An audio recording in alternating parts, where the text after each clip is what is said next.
the key thing that anybody who's saying Barcelona are trying to put Frankie de Jong on water and gruel, and it's a disgrace that they're trying to take away all his money, would need to understand a couple of things. One, he was renewed by the departed incompetent president to a salary level which he didn't deserve at that time and hasn't merited since.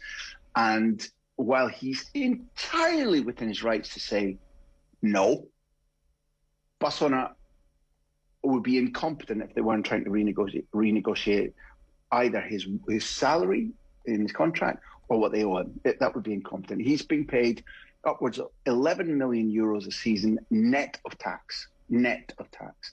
That means he's being paid in the mid to high 20s in millions in euros. Now, he neither merited that when he was signed, nor on his performances. And if they tried to change his contract, he and his agent and his lawyers are 1,000% within their rights to say, tough luck, no. Yeah. But Barcelona would be ultimately stupid not to be saying to him, here's the real situation. We do want to move you on, and irrespective of the nice things that Laporta and Xavi have said about it, they do want to move Frankie de Jong out for various reasons, the principle of which is that he hasn't been good enough. That's a simple, easily observed fact. Fair enough. Well, I hope he takes them for every cent they promised him, because that's their own incompetence coming to the fore. Fair enough. Except Joe, hold on, in football, to take it beyond Frankie de Jong.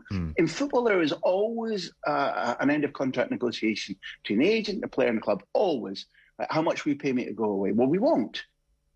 This is what we're going to offer you. You won't play very often. And in Frankie de Jong's case, number one, he doesn't want to go to Manchester United, not because of the financial negotiations with Barcelona, but because he doesn't want to play for a team in the Europa League, and he doesn't want to play for a team which would resemble the way Barcelona have been playing over the last couple of seasons. That's a fair point. And people around that story need to take that as the number one reality. And the number two reality that nobody's reporting on is that, well, Barcelona will not freeze him out and not use him.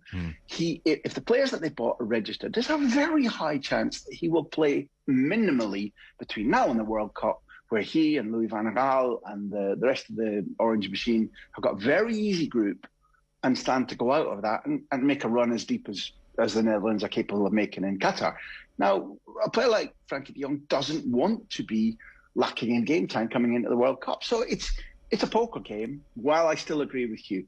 If they are trying to brutalise him, if they're trying to say, well, we're just not doing that instead of negotiating, then, stick in. We have to be for workers' rights. We have to be for the sanctity of a contract. But negotiating, trying to renegotiate, trying to reassemble an adequate picture based on the way in which some nonsensical decisions have been made about him in the past by a previous board, I think that's fair.